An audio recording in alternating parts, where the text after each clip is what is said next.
Esprit libre, esprit curieux, esprit bavard, esprit nomade, quel plaisir de venir à votre rencontre comme chaque dimanche soir en poussant les portes du Studio 1 pour vous y accueillir et vous offrir sur un seul et même plateau toute l'actualité culturelle. Et à travers justement cette série d'émissions que nous avons provoquée il y a quelques mois de cela, des villes et des histoires, eh bien ce soir nous allons vous emmener visiter, découvrir ou redécouvrir cette île flottante de Gulliver dont parlait Alexandre Dumas. Vous avez certainement su de quoi il s'agit et de quelle ville il s'agit. Eh bien c'est tout simplement Constantine qui a réellement, j'allais pratiquement dire, conditionné la rencontre de ce soir à travers un très bel ouvrage qui a vu le jour lors de l'organisation du 22e Salon international du livre et qui est tout simplement appelé Constantine, mémoire, patrimoine et passion, paru aux éditions Chihab. Un ouvrage beau, lourd dans tous les sens du terme. Donc, pèlerinage, découverte de Constantine, il en sera question tout au long de l'émission. Alors, questions, réactions et suggestions, notre adresse cultureclub@entv.dz. Et pour la rencontre de ce soir dans des villes et des histoires, nous avons le plaisir d'avoir sur notre plateau Nordine Srouch, bonsoir. Bonsoir. Merci d'être avec nous. On en a connu des aventures, vous et moi, hein. Des annulations parce que vous étiez en voyage au Salon international du livre. Après, ça a été le Maghreb du livre. Après, pour des raisons X impossibles. Et aujourd'hui, vous avez fait le voyage, ce vol de nuit Constantine-Alger pour atterrir sur notre plateau et parler donc justement de ce qui vous a conduit à commettre ce bel ouvrage. Je le rappelle, Constantine, mémoire, patrimoine et passion. Vous êtes journaliste reporter à l'Ouatan, lauréat du prix Abdelhamid Benzine en 2008. Vous êtes né, vous habitez Constantine. J'ai entendu dire que vous n'avez jamais pu quitter cette ville empreinte de mémoire et d'histoire, même si vous l'avez trompé à un moment donné par une autre ville, Chaouia, à savoir Betna. Merci. 3 ans, on va dire, pas plus, hein. Puis l'appel de la sirène est revenu, hein, vous a hanté pour revenir à cette ville qui est Constantine. Bien, nous allons parler de ce bel ouvrage tout au long de l'émission. Merci d'accepter notre invitation. Notre deuxième invité est multiple, pratiquement insaisissable. On le surnomme l'artiste militant depuis les années 60 jusqu'à ce jour. Lui, c'est Ahmed Ben Yahya. Bonsoir. Bonsoir. Merci d'être avec nous, Ahmed Ben Yahya. Ho Chi Minh, ce guide vietnamien, c'est une autre appellation, un surnom qui vous colle réellement à la peau depuis, hein? Ah, totalement, totalement. Et ça continue. Il y avait une époque où, si je disais Ahmed Ben Yahya, si quelqu'un demande après Ahmed Ben Yahya, personne ne le connaissait. C'est Ho Chi Minh sans les sandales. Oui, écoutez, d'abord, c'est lourd pour moi. C'est un nom illustre. Il faut le mériter. Donc, j'ai fait ce que j'ai pu à travers mon travail quotidien, à travers mon dévouement pour ma ville. Jaloux de votre région, hein. Vous avez toujours épousé la cause de la préservation, de la réhabilitation et de la restitution de ce patrimoine, parce que des aventures, vous en avez connues. Et bien justement, nous allons y revenir dans quelques instants. Vous êtes, faut-il le rappeler, pluriel, je le disais, artiste peintre, sculpteur. Absolument. Et grand amoureux de ce pays. Et en l'occurrence, je le rappelle encore une fois, Constantine. Troisième invité pour la rencontre de ce soir dans des villes et des histoires. Kaïs Gilali, bonsoir. Bonsoir. Grand nomade devant l'éternel, hein. Vous avez collaboré à différents magazines, vous avez participé à la conception de nombreux livres d'art que nous avons eu le plaisir de recevoir ici même et de présenter ici même. Également co-réalisateur du film documentaire Le Piège, consacré au destin des migrants subsahariens au Maghreb, une situation qui malheureusement aujourd'hui empire, ne s'est point justement améliorée à travers ces marées humaines qui aujourd'hui traversent les mers houleuses et improbables. L'ailleurs n'est pas toujours synonyme de meilleur, c'est ce que vous dites. Le drame humain est toujours d'actualité. Exactement, tout à fait. Eh bien, vous avez réalisé toutes les photos donc justement de ce bel ouvrage chez Chihab Éditions. Comment est-ce que vous avez approché cette ville qu'on dit enfermée sur elle-même telle une huître? Les riverains, les artistes se sont-ils confiés? Que vous ont-ils réellement dit? Comment justement vous avez approché, disséqué, restitué cette ville plusieurs fois millénaire? Eh bien, nous allons parler avec vous, Kaïs Gilali, et puis notre quatrième invité n'est autre qu'un pluriel également, parce que lui aussi, il est économiste, linguiste, journaliste, auteur de plusieurs ouvrages qu'on a eu du plaisir à présenter ici même. Il y a moins d'1 an, il était sur ce même plateau pour nous parler de la Ruqya de Cervantes, tout ça pour conjurer le mauvais sort. Peut-être qu'il va encore aujourd'hui aujourd'hui, comment dire, nous inviter à découvrir d'autres esprits. Il est également l'auteur de La Fontaine de Sidi Hassan, L'air du temps, toutes ces chroniques, encore une fois, plus actuelles que jamais. Lui, c'est Ahmed Ben Sliha, bonsoir. Bonsoir, cher ami. Vous êtes également né à Constantine, hein? Absolument. Votre rapport à Constantine, on ne le retrouve malheureusement pas dans vos ouvrages. Oui, mais on le retrouvera de manière indirecte. Suggéré. Voilà, tout à fait. On va en reparler tout à l'heure. Avec un énorme plaisir. Merci. Constantine, mémoire, patrimoine et passion, justement, nous a réunis ce soir à travers vos questions, vos réactions et vos suggestions sur cultureclub@entv.dz. Rebonsoir, Nourdine Srouch. Bonsoir Karim. Peut-on parler, écrire un autre ouvrage sur Constantine après notre illustre, bien sûr, Malek Haddad? C'est très dur, parler de la légendaire cité de tous les paradoxes. Très difficile justement. Comment dire ma ville avec des lettres plus belles que celles de Malek Haddad, ça c'était un challenge. D'ailleurs, lorsque lui-même avait écrit « Dieu, donnez-moi du talent pour parler de ma ville ». Tout à fait. Et aujourd'hui, on se pose toujours cette question quand on est devant ce challenge de écrire avec des lettres sur cette ville, avec tant de beauté, tant de mystère, tant de charme. C'est vraiment quelque chose de... Puis j'ai essayé et j'espère avoir... Une aventure presque périlleuse. C'est vrai, c'est vrai. Et il y a toujours des gens qui sont là à attendre qu'est-ce que vous avez fait et si vous êtes à la hauteur ou pas. De plus sur Constantine, après tout ce qui a été écrit, je le disais, Malek Haddad, sans oublier bien sûr un grand auteur qu'on a eu aussi du plaisir à recevoir ici, même à savoir Nourdine Saadi, qui nous a quittés il y a seulement quelques mois. Oui. Constantine habite pratiquement tous ses romans. Effectivement, et pas que lui en fait. D'ailleurs, Kateb Yassine, Rachid Boujadra et tant d'autres. Hein. D'ailleurs, il y a un travail universitaire très intéressant, très bien fourni de Madame Nejma Ben Achour, que je cite dans ce livre, qui a travaillé d'abord sur les auteurs, donc Constantine dans la littérature, donc les auteurs, d'abord les voyageurs du Moyen-Âge, depuis le Moyen-Âge, ensuite les grands auteurs français qui sont venus au milieu du 19e siècle, Théophile Gautier, Alexandre Dumas, Guy de Maupassant, et donc qui ont tous essayé de décrire et de rivaliser avec leurs lettres pour décrire la beauté de cette ville, et jusqu'aux, bien sûr, aux auteurs algériens, Rachid Boujdara, entre autres. Notre escargot entêté. L'escargot entêté, et puis Kateb Yassine, parce que Constantine se retrouve dans l'essentiel de ses œuvres, notamment Nejma. Tout à fait, exactement. Alors, si Constantine m'était compté, Malek Haddad disait « je suis le point final d'un roman qui commence ». Et donc justement, voici juste un petit extrait d'un article paru en 1966 où il dit « Elle est une présence, elle est un rêve qui continue. À ses genoux, les mots sont pauvres, courtisant le doigt de Dieu s'est posé par-ci et la main par-là de l'homme ne peut que s'élever de cette ovation qui, à son paroxysme, avoue déjà son impuissance. » Si nous revenions d'abord, pour ceux et celles qui viendraient tout juste de prendre nos émissions en cours, sur le projet, la naissance de ce bel ouvrage sur Constantine, mémoire, patrimoine et passion, je le rappelle, c'est chez Shihab Éditions. J'ai entendu dire que c'était une rencontre fortuite, tout simplement par hasard, entre vous, entre le grand curieux qui me fait face, à savoir Ahmed Ben Yahya, et Azzeddine Gerfi, qui après avoir commis un très bel ouvrage sur sa région Chaoui, à savoir Batna, voulait être dans une forme de continuité à livrer tous les secrets de ces villes habitées par la mémoire et l'histoire. C'est vrai que cet ouvrage appartient à une collection qui a commencé avec les Aurès, donc, et là c'est le deuxième. La terre Chaoui, vivre la terre Chaoui. C'est vrai aussi que c'est parti d'une rencontre, effectivement. Disons une série de rencontres. Donc, moi et Ahmed, on habite la même ville. Azedine, donc Constantine est entre Batna et sa terre natale, et Alger, où il habite. Et il y a beaucoup de rencontres. C'est des liens d'amitié aussi. Et dans les discussions, à bâton rompu, les discussions passionnées, on parle beaucoup de Constantine, et lui, comme un professionnel qui ne rate pas une belle occasion, un jour, voilà, il nous dit « Écoutez, ça c'est un livre ». Et c'est comme ça que l'aventure a commencé, en fait. Mais en fin de compte, cet ouvrage-là, de la première à la dernière page, entre histoire, entre témoignages, entre photos, entre autres, on serait pratiquement dans une approche, voire même dans un voyage initiatique, Nordine Nesselouche.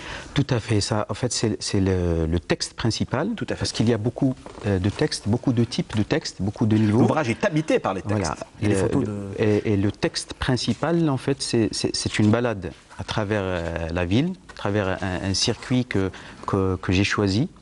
Et c'est vrai que c'est initiatique parce que on ne se balade pas à Constantine tout simplement, c'est-à-dire parce que chaque porte, chaque mètre carré a une histoire à raconter, a une anecdote, a quelque chose à vous inspirer. Et c'est là où on découvre la profondeur et la spiritualité de cette ville. Alors, les textes, on entendrait presque la voix de certains. Par exemple, Siham Bostanji, à qui vous avez demandé d'écrire, d'approcher justement quel est son rapport, cette aventure humaine avec sa ville, à savoir bien sûr Constantine. Je te viens en pèlerin Constantine. Elle le dit, ici, une promenade dans la concrétude de cette ville, aussi vraie que la véracité d'un roc des gorges superbement sculptées par un chemin de l'eau, le Rumel, un long fleuve qui coule, s'enfuit, rejaillit, puis s'enfuit. Un fleuve qui creuse, excave, simultanéité de profondeur et de hauteur. Un fleuve qui sape, érode, force et fragilité. Plus il va en profondeur, plus il donne de la hauteur à son sommet. La ville si haut perchée nargue les cieux et les airs. Un fleuve qui gronde, sermonne contre l'oubli de sa présence ici. On ne chasse pas le naturel. Impossible.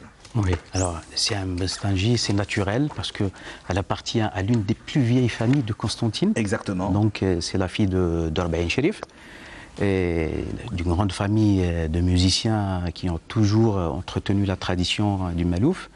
Siham Bostanji parce qu'elle est aussi universitaire, elle enseigne l'architecture, donc elle connaît très très bien le patrimoine architectural de Constantine, et aussi parce qu'elle a fait une thèse de doctorat sur le pèlerinage, donc comment on appelle déjà à Saleh Bey, et c'est une très vieille Nchara, c'est une très très vieille tradition proprement constantinoise. Alors, on est dans plusieurs approches également. Donc, celle des témoignages, encore une fois, le patrimoine humain, mais également le patrimoine pratiquement immatériel que vous nous offrez de la première à la dernière page. Et quand vous-même, donc, vous nous parlez de ce bonheur d'une rencontre de Constantine, vous dites, elle est pittoresque, vieille, fraîche, repoussante, attrayante, mystérieuse et aimante, indolente, lunatique, Constantine, altière, déstabilisatrice, justement, en tout cas, ne laisse pratiquement personne, mais alors là, personne insensible à sa beauté. Mais on ne peut pas parler réellement de neutralité quand on feuillette, quand on lit votre ouvrage. Comment s'est fait le choix de ces chercheurs, de ces passionnés, de ces artistes peintres, de ces historiens, en fin de compte, de tous les acteurs qui font Constantine aujourd'hui? Alors, c'est des choix pour construire, parce que c'est un ouvrage à construire. Comment parler de cette ville aussi riche, aussi vieille et profonde dans l'histoire, qui peut nous parler pratiquement de tout. Comment construire un texte comme ça sans faire appel aux autres? Et c'est là où j'ai commencé à faire des choix, à trier. Donc j'ai convoqué.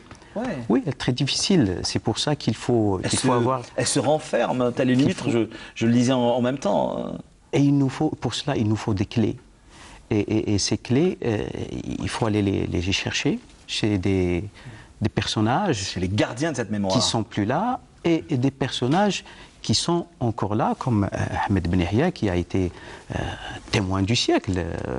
Il a traversé juste le siècle, hein, le digital. Excuse-moi, tu reprends Ahmed Ben Zleha involontairement un titre phare de Melk Haddad, Des clés pour Sirta, oui. Qui fut une plaquette qui demeure jusqu'à aujourd'hui une référence incontournable dans la description de Constantine. Eh bien, merci. Ahmed Ben Yahya. J'interviens puisque tel est Pour une fois, ce n'est pas l'animateur qui interrompt les J'ai eu la chance, justement, de travailler avec Malek sur une clé pour Sirta. le journal Nasr. On n'a fait qu'une seule revue, et ça s'était arrêté là. Mais surtout, j'ai gagné l'amitié, l'affection de Malek. Comment dire? Rencontrer Malek, gagner son affection, son amitié, comment voulez-vous qu'on reste indifférent? Je deviens un peu le produit de Malek, et tout de suite après, je rencontre Yassine. Non, pardon, Rachid d'abord. Rachid Boujdra. Sur un poème, oui. Il y avait un poème de Rachid qui a été publié sur le journal Jeunesse en arabe, et je l'avais illustré. C'est comme ça, donc, la rencontre avec Rachid. Et après, ça a été avec Yassine. Vraiment, c'est une longue traversée. Oui. Et je ne sais pas, vous êtes un peu peut-être trop jeune.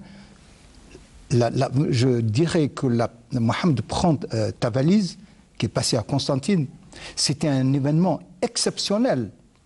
Je crois que cette pièce, à Constantine, diffère de toutes les représentations qui ont eu lieu à travers le territoire national ou au-delà.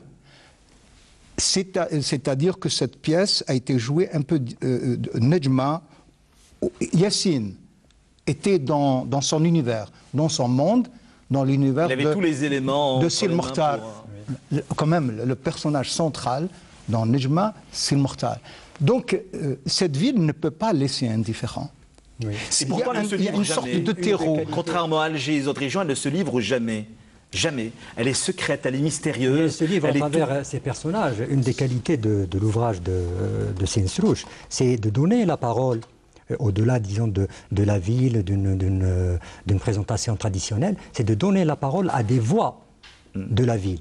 Et c'est en cela une aventure polyphonique. Voilà, c'est en cela qu'un ouvrage comme celui-ci est un ouvrage de valeur, c'est parce qu'il donne à entendre la ville. Et je pense que pour cela, tous les lecteurs devraient être encouragés à le compulser. Oui, mais Nordine Esrouch, on est réellement dans cet ouvrage-là. Faut-il le rappeler, Constantine, Mémoire, Patrimoine et Passion, c'est chez Shihab Édition, donc, qui est paru lors de l'organisation du 22e Salon international du livre. Quand on prend justement, on est dans le recul, on est dans l'introspection, mais à aucun moment on ne viole réellement l'intimité de cette ville.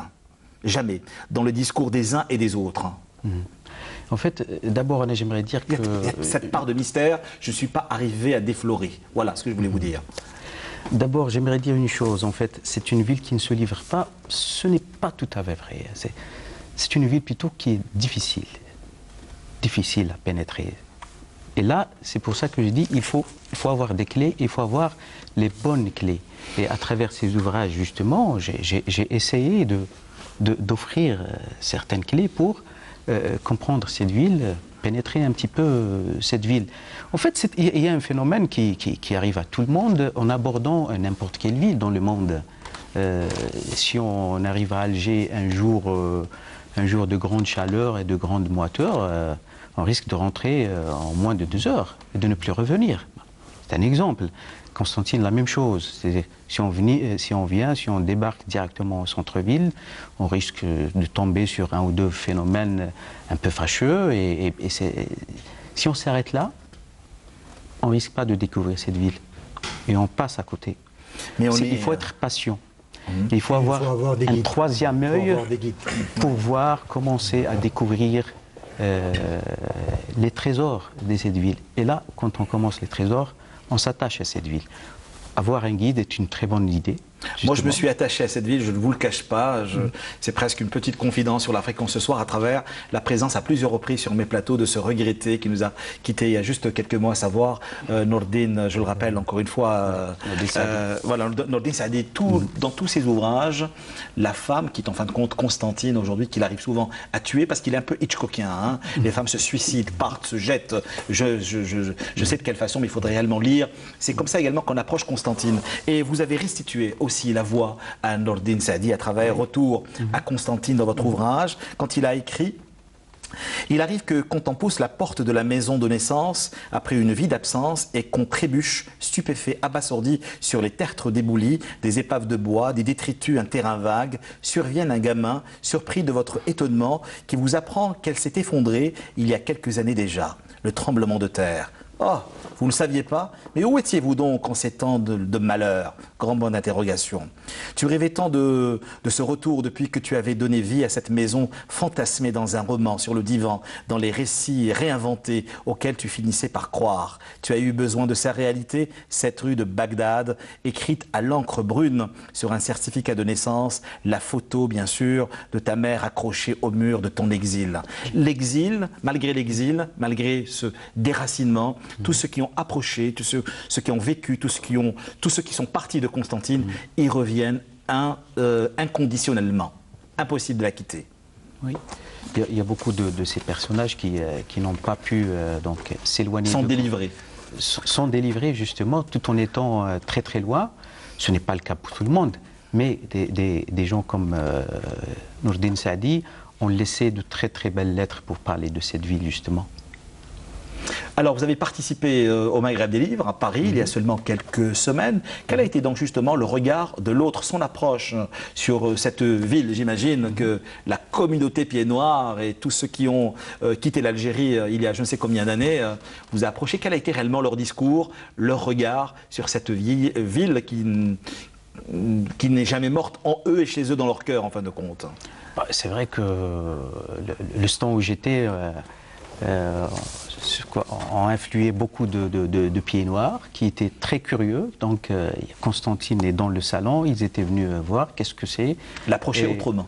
Oui, voilà, ça leur rappelle des souvenirs. Bon, c'est une partie de leur vie, ça appartient au passé peut-être, mais ils sont toujours attachés. C'est ce que j'ai pu découvrir. Moi, je ne suis pas dans leur position.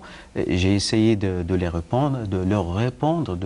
Vous avez passé, j'ai entendu dire, plus de temps à raconter Constantine qu'à en vendre. C'est vrai, c'est vrai. J'ai été sollicité, il y avait beaucoup de questions, les gens étaient curieux, qu'est devenue cette ville? Et les gens sortaient plein d'anecdotes sur l'histoire, sur le passé. Peut-être au-delà du terme générique pieds noirs, il y a aussi la communauté juive qui demeure très attachée à Constantine. Tout à fait. Donc que ce soit les chanteurs, je citerai Enrico Macias, ou des écrivains comme Benjamin Stora, tout ce monde finalement a toujours cette ville au talent de Cécilier comme chante Enrico Macias. Mais certains étaient pour cette Algérie française, faut-il encore le rappeler. Mais aujourd'hui, il y a une communauté qui est pour l'Algérie algérienne, qui approche cette ville autrement, contrairement à Enrico Macias. Ce qui est intéressant, c'est la mémoire commune. C'est ça ce qui est le plus intéressant. Nourdine citait tout à l'heure Bestanji. Il y a la famille Bestanji, il y a un représentant de la famille Bestanji, c'est Ofer Bestanji, qui vient de commettre que j'ai croisé au Maghreb des livres. Tant mieux, qui vient donc de signer un bel ouvrage consacré à la musique algérienne, l'Algérie en musique, que j'ai eu plaisir à préfacer. Et dans cet ouvrage, il rappelle que la musique, par exemple, le Qsamteni, comme je le nommerai quant à moi, reste un legs commun aux différentes communautés qui ont vécu à Constantine. Pèlerinage à Constantine, et on est question ce soir, Constantine, mémoire, patrimoine et passion, un livre pour lequel nous avons eu un coup de cœur que nous sommes venus partager avec vous, c'est chez Heb Éditions. Le choix de notre deuxième invité, à savoir celui que vous avez appelé la sentinelle du Vieux Rocher, Ahmed Ben Yahia, était incontournable. Tout à fait. Donc il y a un groupe de personnages qui sont dans les livres. Pour moi, c'est incontournable. Personne ne peut dire qu'est-ce qu'il fait sur ces pages. Oui. Et lui, parce qu'il représente au moins deux fondements très importants à Constantine. Donc, il est artiste depuis assez longtemps. Et puis, surtout, c'est un militant de Constantine. Ouais, de la première heure. Croisé dans mon parcours professionnel, dans tous les épisodes les plus importants, quand il s'agit de défendre le patrimoine de cette ville, lui, il est sur la première ligne. Comme en 1989 et 2005, deux dates sur lesquelles nous allons revenir dans quelques instants. Bonsoir Ahmed Ben Yahia. On revient donc encore une fois à vous. Hein. Donc vos amis vous surnomment toujours hein, Ho Chi Minh, encore une fois. Et pour revenir justement, de quelle façon est-ce que notre ami hein, vous a défini? Il dit intellectuel mondain, gentleman engagé, épicurien. Ahmed porte le nœud papillon du dandy, pas ce soir, et les souliers du bagarreur, qui n'hésite pas à descendre dans la rue pour troubler l'ordre au nom de la défense de Constantine et de votre patrimoine. Malgré vos voyages, malgré vos pérégrinations pour voir et découvrir le monde, Constantine vous a toujours rappelé à l'ordre. Oui, et d'ailleurs, après de longues années d'études, de vécu à Paris, je suis revenu vers ma ville. Pour moi, il était impossible de vivre ailleurs. C'est ma ville, j'y suis, avec tout ce qu'elle peut avoir comme soucis, comme oubli, comme difficulté. Non, moi j'ai toujours ce regard. Pourquoi? Parce que, quelque part, il y a une définition qui a été faite par Rachid Boujdara qui dit « elle l'habite ». Non, elle habite tout le monde, Constantine. Elle habite les gens qui ont un regard avec l'émotion, avec la mémoire. Et cette ville, tout à l'heure, vous avez fait allusion, c'est une ville plurielle au sens, par exemple, des religions. Les 3 grandes religions du livre ont cohabité en harmonie dans cette ville. Dans cette ville... On était presque dans une forme de paradigme religieux, c'est ce que vous voulez dire. Oui, et ça, le rocher, d'ailleurs, même l'architecture en elle-même, il y a une fusion entre des architectures. Et ce qui, d'ailleurs, fait son identité, d'être différent, mais en même temps, un monde qui vit et qui échange sur le plan de la culture, sur le plan de l'économie.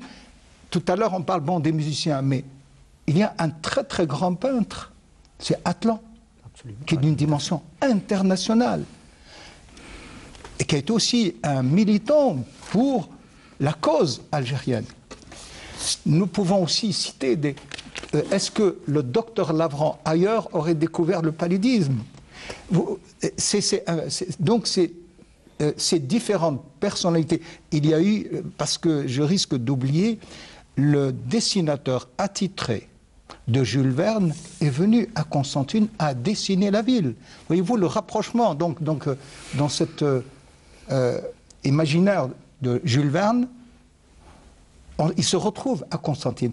On peut la regarder sous différentes facettes parce qu'elle a un site naturel unique, elle a une architecture spécifique de défense, elle a un caractère aussi ombrageux de défense.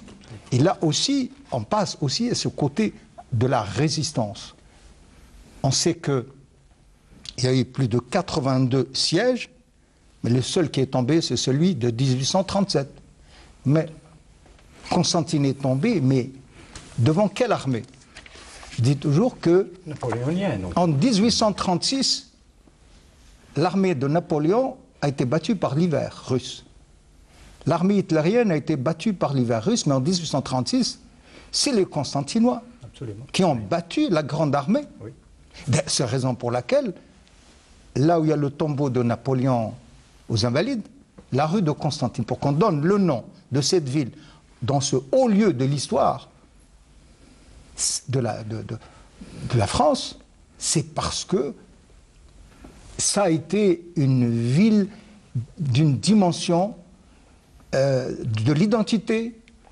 Elle a le caractère de Salah Bey, elle a le caractère de tous ces militants du 1er novembre. Absolument, qui sont passés par Constantine. Tout un passé, voilà. Et ça, moi, personnellement, je ne pouvais pas vivre ailleurs que devenir son enfant. J'y reviens, j'y suis. Si c'était à refaire, je le referai. Mais à un moment donné, vous dites, elle est presque frappée d'une forme de malédiction, cette ville. Je vous cite, Constantine, vous dites, cette héroïque citadelle où chacune de ses pierres a une histoire millénaire et comme frappée de malédiction. Le comble dans tous les projets, parce qu'on va revenir sur plusieurs projets, entre autres celle en 1989, celle du Wali qui voulait justement détruire la vieille Souiqa, la citadelle, encore une fois, de Constantine. Un peu plus tard, la destruction, entre autres, d'une vieille prison vous avez tout fait pour justement contrecarrer tous ces projets-là et vous y êtes quand même arrivé. Donc Constantine, cette héroïque citadelle où chacune de ces pierres a une histoire millénaire et comme frappée de malédiction, le comble dans tous ces projets et qu'il porte atteinte aux lois de la République et effacerait à jamais une partie de cette mémoire collective. Et donc justement quand on parle de vous, on dit un artiste peintre et sculpteur ayant eu son heure de gloire. Ahmed se distingue davantage par son militantisme au profit de la culture et surtout la défense du patrimoine culturel et historique de sa ville. Constantine, qu'il aime par-dessus tout, se suffit de lui un personnage modèle de la ville, agissant inlassablement comme une sentinelle et surtout un guerrier capable de sortir ses crocs face aux agresseurs de Constantine. Ben, vous savez, je suis un enfant qui a grandi l'impasse Raba'in Sherif. C'est un peu le quartier intellectuel et patriotique. Parce que dans cet espace, il y a Tarbiya ou Ta'lim, il y a l'imprimerie musulmane algérienne de Cheikh Abdel Hamid, et il y a Dar al-Qadi, le Mahkama. Et son bureau. Le bureau. Tout est là. Et puis le café Benyamina. Alors, non, le café Benyamina est en opposition par rapport au Qahwat al-Nejma. Les uns sont modernistes, kémalistes, les Benyamina, ou Nejma un peu conservateurs. Et il y a à peine 50 mètres de différence. Mais il y avait un débat, il y avait des idées. Mais à l'intérieur, donc, il y a Tarbiya ou Ta'lim, donc le Mahkama, Dar al-Qadi, ou le Matba'a nta al-Cheikh. Et dans ce mouchoir de poche aussi, donc, il y a les Bestandji, il y a vraiment toute la musique, toute l'identité. Tous ces noms, ces personnages qui construisent la mémoire de la ville. Voilà. Et si on doit parler, bien sûr, de cette immense personnalité, Cheikh Abdel Hamid, là aussi, Cheikh Abdel Hamid, ce n'est pas celui que l'on connaît maintenant. Moi, j'ai eu la chance d'avoir été aussi très proche de l'un des proches de Cheikh Abdel Hamid, Awa Amé Bellekhal, l'Aroussi. Parce que les plus proches de Cheikh, c'est Amé l'Aroussi et Amé Ahmed Bouchmal. Et ça, j'ai pu tirer quelques anecdotes sur Cheikh, ce personnage qui n'a absolument rien à voir avec celui d'aujourd'hui, l'officiel. Ce monsieur a été un militant de l'esprit et de l'éducation pour former l'Algérien de l'avenir. Il y a la lutte armée. Et du modernisme. Jusqu'à maintenant, on n'est pas encore arrivé à l'esprit d'ouverture et de tolérance. D'ailleurs, il était très lié, elle avait comme ami le docteur Katouar, qui est un communiste. Oui. Voilà un peu les personnalités marquantes de la ville. Et Cheikh Abdel Hamid, quand il avait une position qui était la sienne, il écrivait sur Shihab.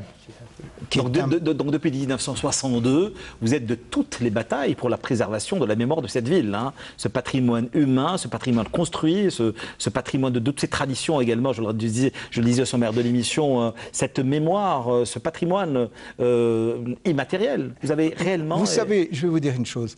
À chaque fois quand on est intervenu à Constantine, on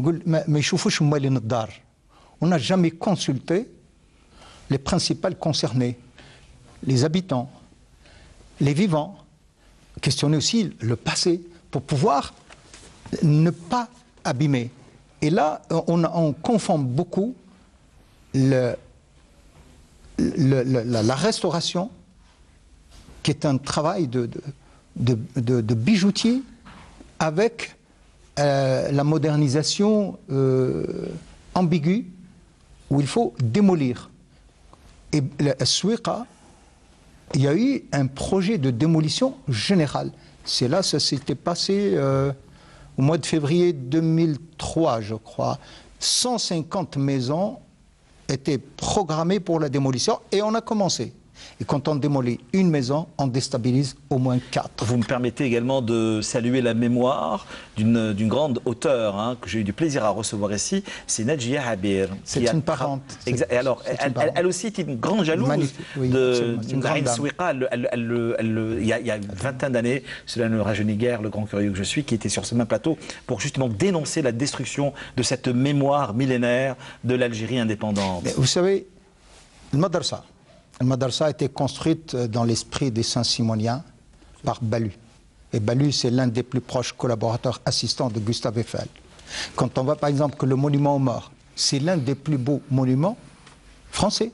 Absolument. Et il a failli disparaître, ce monument. Dans les années 68, il y avait une association de pieds noirs qui voulait, qui avait proposé de l'argent pour le démonter et l'emmener. On avait à l'époque aussi quand même un maire, un grand militant, à Mersin Boujnana. À Hitler, mon fils, qu'est-ce que tu en penses? Voilà, les gens, en général, l'exécutif, ils ont dit on se débarrasse de تخلفات الاستعمار.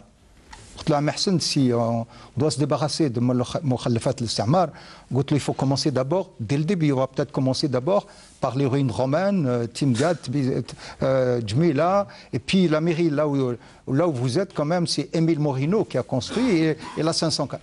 C'est comme ça qu'on a sauvé ce monument. Le musée Surta, toutes les richesses qu'il y a dedans, mais vous savez, le chemin des touristes. Entre le patrimoine et vous, c'est une longue, très longue histoire d'amour. On va en citer juste une petite partie. Hein. Vous dites, je me souviens qu'au lendemain de l'indépendance et après les troubles fratricides qui ont marqué l'été 1962, les troupes de la Wilaya 1 étaient entrées à Constantine et leur commandant, c'est l'Arbi, s'était emparé du pouvoir ici. Et dans la foulée de ces décisions, il avait ordonné de détruire les œuvres artistiques abandonnées par les Français. Parmi ces œuvres, il y avait bien sûr une précieuse réplique de la prise de Constantine, le tableau d'Horace Vernet. Oui. Et puis après, il y a eu encore une fois deux autres batailles que vous avez livrées. C'est lutter contre la destruction, donc justement ordonnée par d'abord en 89, la destruction de la Souira par le Wali. Et puis après, il y a eu une deuxième bataille en 2005, c'est mes souvenirs sûrement qui est cité dans cet ouvrage, c'est la destruction de la prison du Koudia. Voilà. Alors, donc que des batailles ont jalonné votre parcours. En 62, vous savez qu'au château de Versailles, à l'intérieur du château, il y a une salle qui est réservée uniquement à Constantine. Parce qu'il y a ce qu'on appelle les peintres de l'Empire, ça c'est, je crois c'était Giscard d'Estaing en 77, il a déplacé tous les peintres de l'Empire au château de Versailles. Alors, et là, il y a carrément une salle, un espace réservé uniquement à Constantine, dans lequel il y a donc Horace Vernet, et donc la réplique, que vous en avez 62, sauvegardé. Oui, elle fait 6 mètres sur 3. Tout à fait. Et appelé en catastrophe par le président de la délégation spéciale, parce qu'à l'époque il n'y avait pas de maire, il lui a dit je reviens vers midi, si je trouve Tal Stermar, Tal Koufar, je brûle la mairie. Donc il m'a appelé, on est venu avec une équipe du théâtre de Constantine, des techniciens du théâtre de Constantine, avec Saad Rahman Ben Jazia, et on est allé, on a démonté ça en catastrophe, on l'a enroulé jusqu'à aujourd'hui. Je ne sais pas dans quel état elle est, ce serait peut-être un jour attirer l'attention du ministère de la Culture, comment pouvoir l'ouvrir dans un atelier de restauration. En tous les cas, elle est conservée au musée Cirta. Oui, je l'ai emmené en 62, grâce à l'époque à M. Berthier, on l'a prise là et on l'a déplacée. Par contre, il y a beaucoup de choses qui ont disparu. Les bustes, par exemple, de beaucoup d'acteurs de la bataille de Constantine ou de bâtisseurs. On ne peut pas parler de Constantine sans oublier Émile Morino. C'est vrai, c'est un antisémite, c'est un colonialiste, mais c'est lui quand même qui a fait les ponts, qui a fait les tunnels, ça a été un très grand bâtisseur. Il y en a deux. Il y a lui et puis il y a Saleh Bey. Ce sont les deux qui ont structuré la ville. Mais Émile Morino a été un grand amoureux de la ville. Quand ils ont fait le pont de Sidi Rach, par exemple, le premier projet, c'était de traverser droit sur la Médina, donc il fallait détruire. Il leur a dit, je ne veux pas que vous touchiez à la ville arabe, et aussi je ne veux pas qu'on viole l'intimité des villes arabes. C'est pour ça que Sidi Rach, ils l'ont fait en arc de cercle. Là aussi, j'aimerais bien aussi à l'esprit. Il y avait 2 ou 3 grands bâtiments Art Nouveau. Citroën, le Casino. Dans cette préparatif de Constantine, capitale de la culture arabe, on a démoli le Citroën. Qu'est-ce qu'on a fait? Les 3 arches qu'il y avait, les 3 portiques, c'est un rappel du pont de Sidi Rachid. Et le pont de Sidi Rachid, c'était une prouesse mondiale quand il a été construit. Voilà des éléments que maintenant Constantine a perdu beaucoup. Et je m'excuse, vraiment. On pourrait vous écouter pendant des heures, ça je peux vous le dire. Constantine, le préparatif de Constantine, capitale de la culture arabe, on a fait beaucoup plus de mal par méconnaissance. C'est pour ça que vous venez parce qu'il y a des travaux qu'on pouvait faire en une année.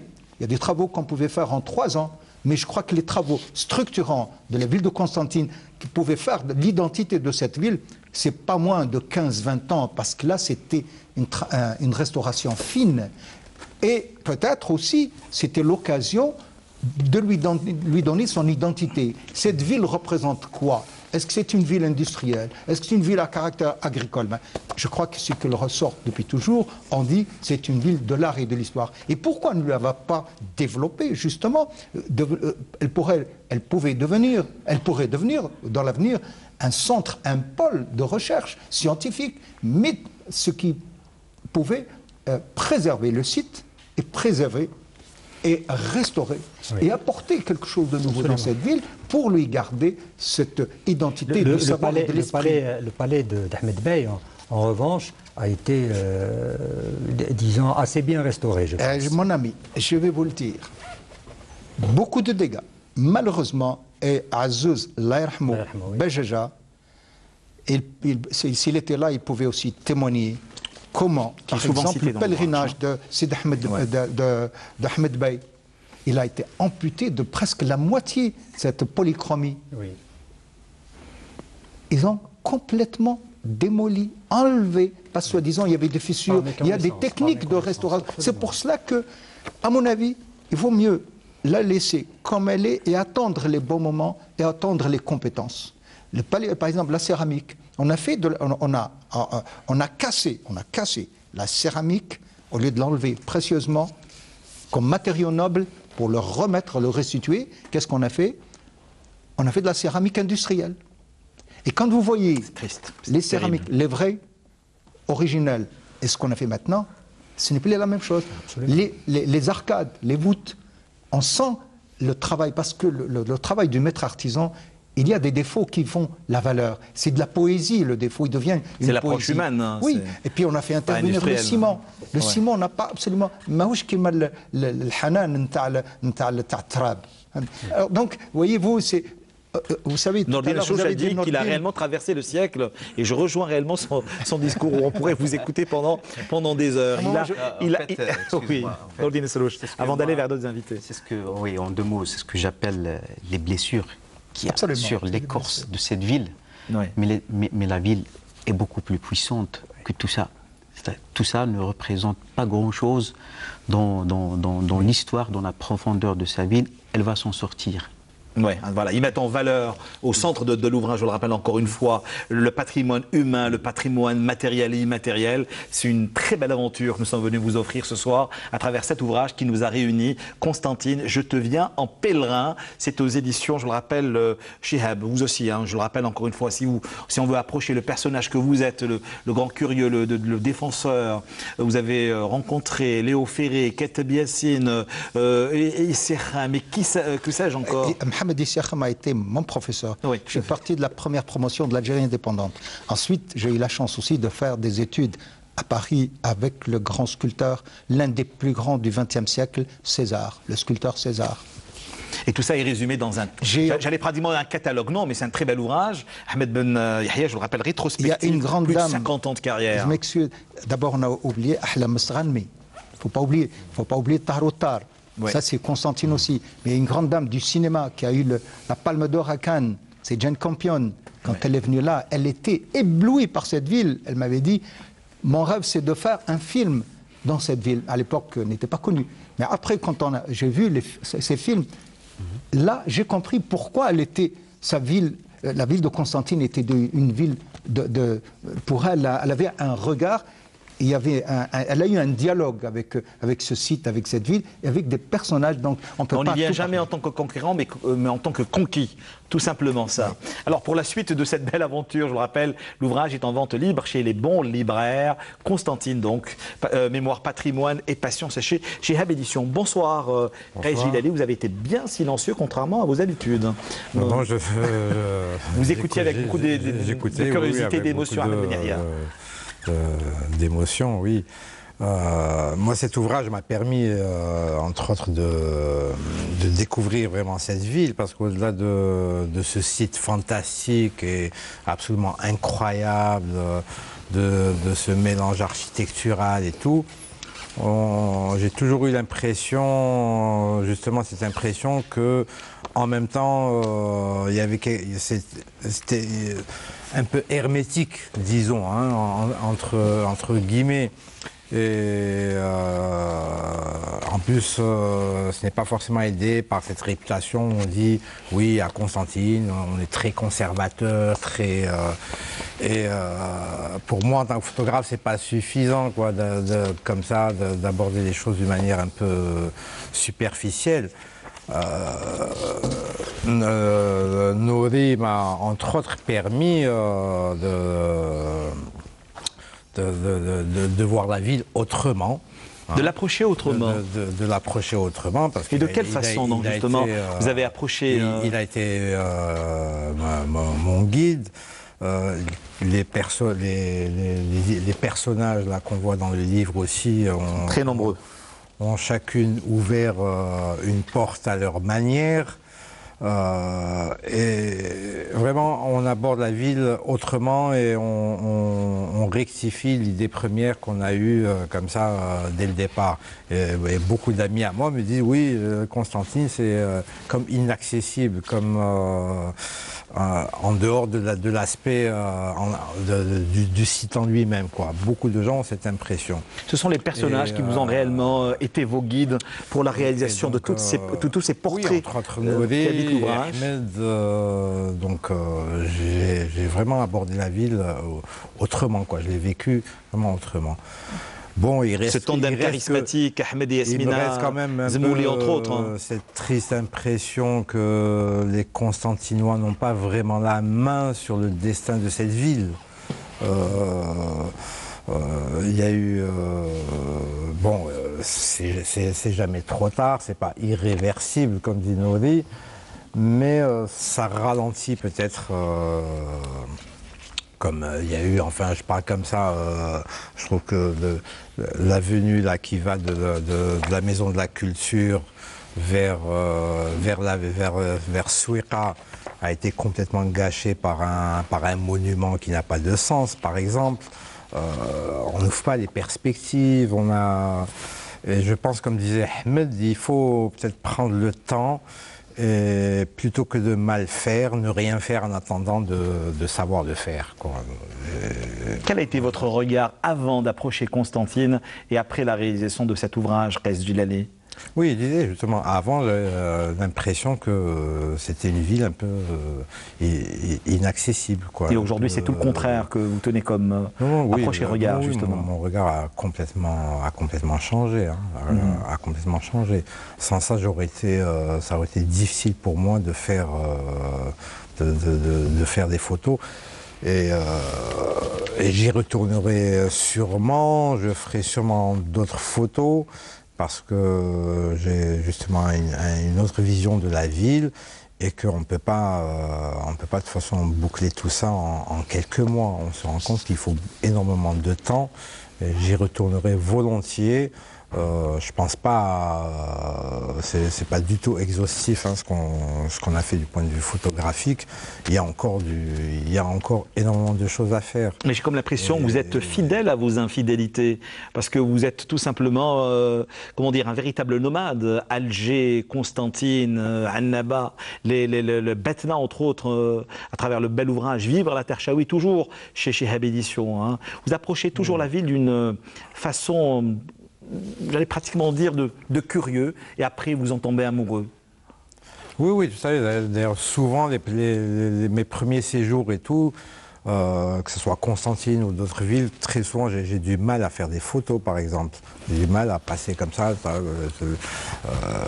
à part faire de la photo d'architecture ou quelque chose comme ça. Et encore, même l'architecture, on a bien envie de savoir d'où ça vient.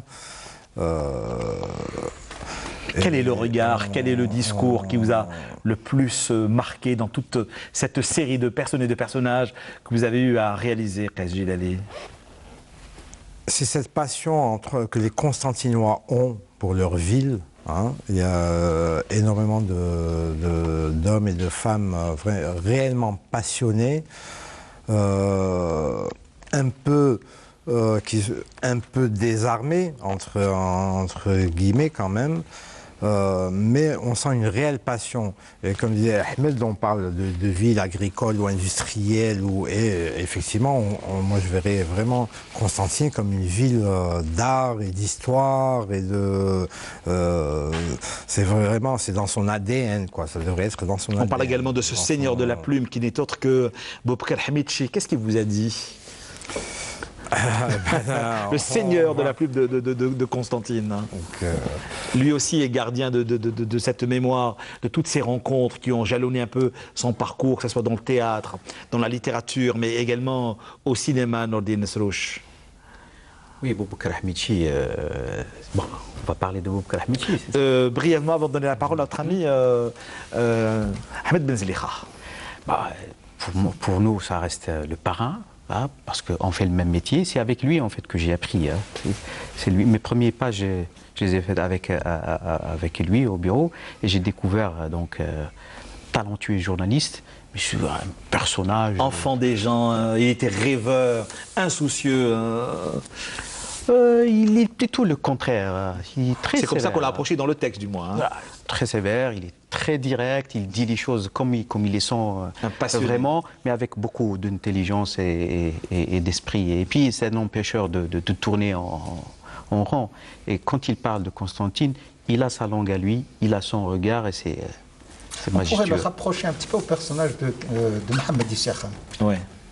C'est un peu des personnages terribles, hein. Il faut approcher d'une façon très sereine, j'allais pratiquement dire.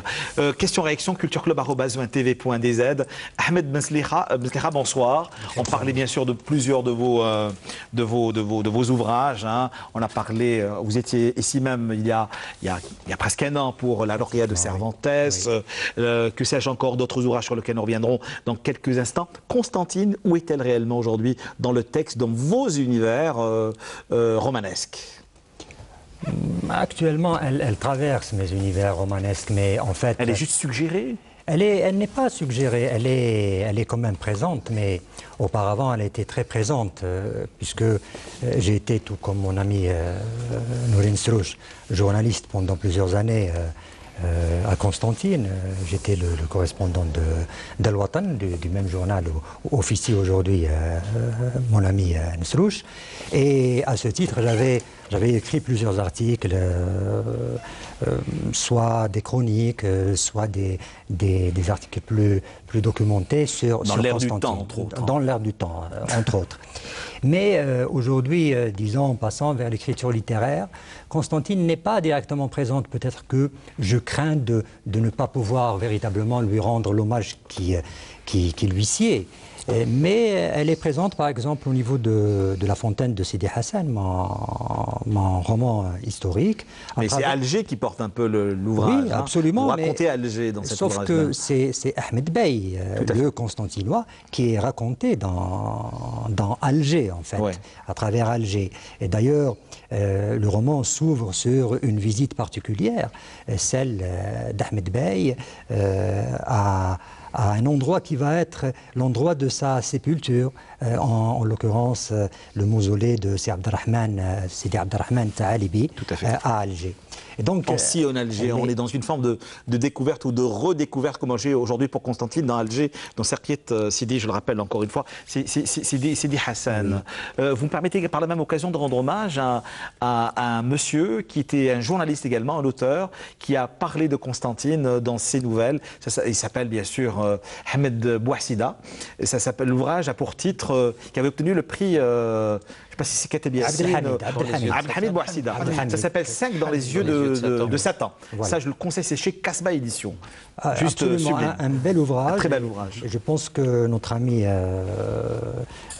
Ali Bouassida a commis un autre ouvrage qui est paru à Paris chez L'Harmattan. Exactement. Je pense là, c'est de Pic. Tout à fait. Et on l'a présenté ici même.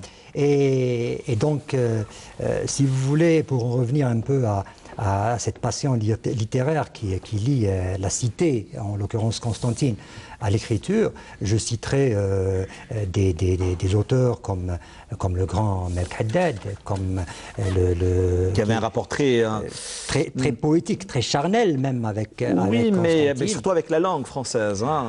Oui, là c'est un autre débat. Tout à fait. Je suis d'accord avec vous.